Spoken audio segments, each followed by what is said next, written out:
Hey, I know a lot of people got a little scared the other day when they saw the stock market crash. A lot of newbie people that are in the stock market, and they're wondering what in the world's going on. Well, I know some folks lost some money. It happens. It happens to all investors at some point along the way in that glorious journey of being an investor that buys stocks. But let's talk about something. Let's talk about the silver lining in this a little bit, all right? So come on over to the other side so we can talk about what you can do with those losses that you took in the stock market.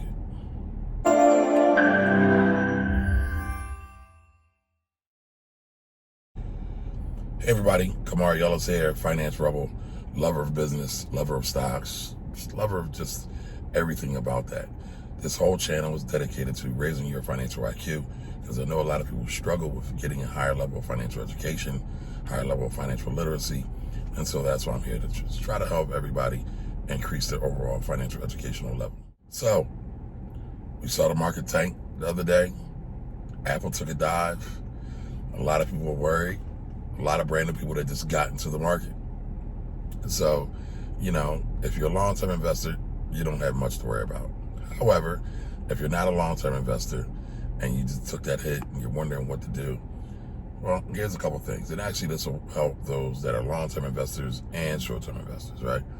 So, did you know that when you lose money in stocks, you can write it off on your tax return?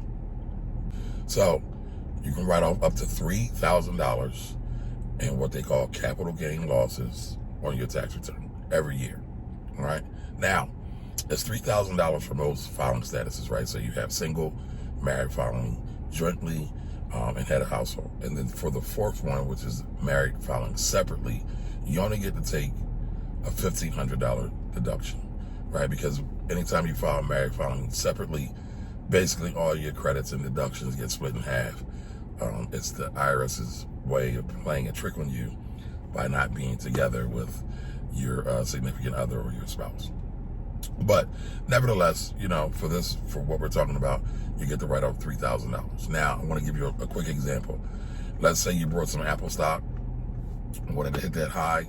When it split the other day, it was what, 125, and then it wound up falling. But let's say you bought $10,000 worth of Apple, all right? And when it fell the other day, that $10,000 then was only worth $6,000, and you sold, right?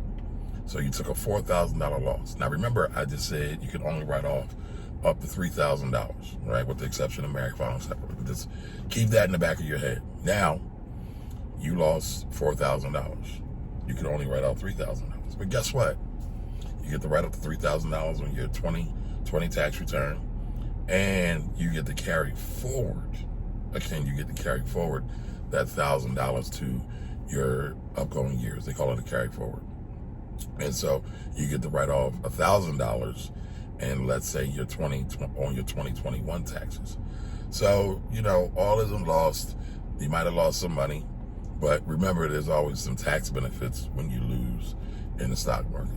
Sometimes, most times, but just keep that in mind. Something for you to put in the back of your mind for it. If you did sell the stock out when the market bottomed, right? Remember, your loss or your gain isn't truly realized until you sell. What I mean is, right, using that same example, you bought $10,000 for Apple stock. It then it dropped in price. It became $6,000. You got a $4,000 loss. Well, you don't necessarily get to write that off right away. You have to actually sell the Apple stock. You have to sell the Apple stocks. Now, you can apply that to stocks you've held for a month, a week, a year. Obviously, just a quick warning, the government does give favorable treatment to investors who invest for more than a year. All right, but just remember, there is something of benefit you get to do when you lose money in the stock market. You don't get all your money back. You don't get anywhere near to 100% back, but you get something to write it off, right? And at the end of the day, I just want you to know and be cognizant of that. So do me a favor, if you like this video and you appreciate it, do me a favor, subscribe and hit the like button. We always have to play the game with the algorithms, right? So when you hit the like button and when you share it, it helps my videos get shared out a lot more. It helps the platforms let everybody know that I'm here, and I'm here to try to help people raise their financial IQ. So listen, you have a great day. Keep investing. right? Keep investing. And let me know how you made out in the comments below with your recent endeavors into the stock market. All right? Kamari Ellis out. I'll see you all the next time. Have a great, great day. Stay profitable, stay investing, stay humble. Bye-bye.